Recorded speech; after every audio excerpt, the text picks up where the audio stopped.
ஆண்டவருடைய நாம மகிமைப்படுவதாக. அன்பானவர்களே, இன்றைய வார்த்தைக்கு உங்கள் அன்புடன் வரவேற்கிறேன். இன்றைய தியானத்துக்காக 1 தீமோத்தேயு 5வது அதிகாரம் 22வது வசனத்தை வாசிக்க கேட்போம். ஒருவன் மேலும் சீக்கிரமாய் கைகளை வையாதே, மற்றவர்கள் செய்யும் பாவங்களுக்கும் உடன்படாதே, உன்னை சுத்தவானாக காத்துக்கொள்.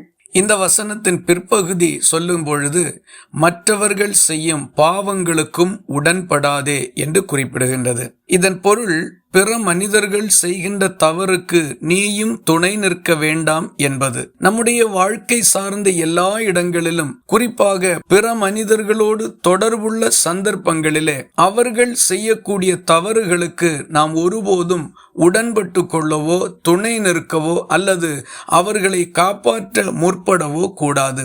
எல்லாரும் ஒன்று போல யோசிக்கிறார்கள், ஒரே காரியத்தை செய்கிறார்கள், நான் மட்டும் எப்படி அதில் விலகி இருக்க முடியும் என்பது உலக ஞானத்தின் கேள்வியாக இருக்கின்றது. பிற மனிதர்கள் செய்யும் பாவங்களுக்கு நாம் துணை நிற்கிறவர்கள் அல்ல.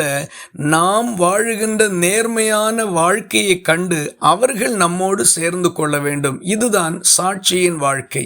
ஆகவே நட்புக்காகவோ கட்டாயத்து நிமித்தமோ வேறு வழி இல்லாமலோ பிறருடைய தவறுகளுக்கு நீங்கள் உடன்பட வேண்டாம். தேவன் உங்களை காண்கின்றார். ஆகவே மனிதர்களுக்கு அஞ்சியோ பயந்தோ அவர்கள் தவறுக்கு துணை நிற்காமல் கர்த்தருக்கு பயந்து நீதியும் நேர்மையுமாய் வாழ்வோம். ஆசீர்வாதமாய் இருப்போம். இந்த வார்த்தைகள் இந்த நாள் முழுவதும் உங்களுக்கு ஒரு ஆசீர்வாதமாய் இருப்பதாக. ஜெபிக்கலாமா?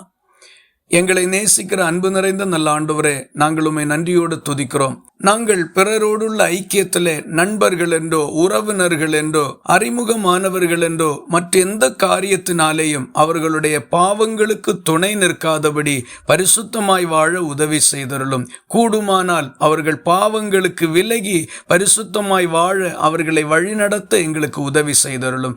ஜெபத்தை கேட்டதற்காக ஸ்தோத்திரம். இயேசு கிறிஸ்து மூலம் வேண்டிக் கொள்கிறோம் எங்கள் அன்புள்ள நல்ல பிதாவே.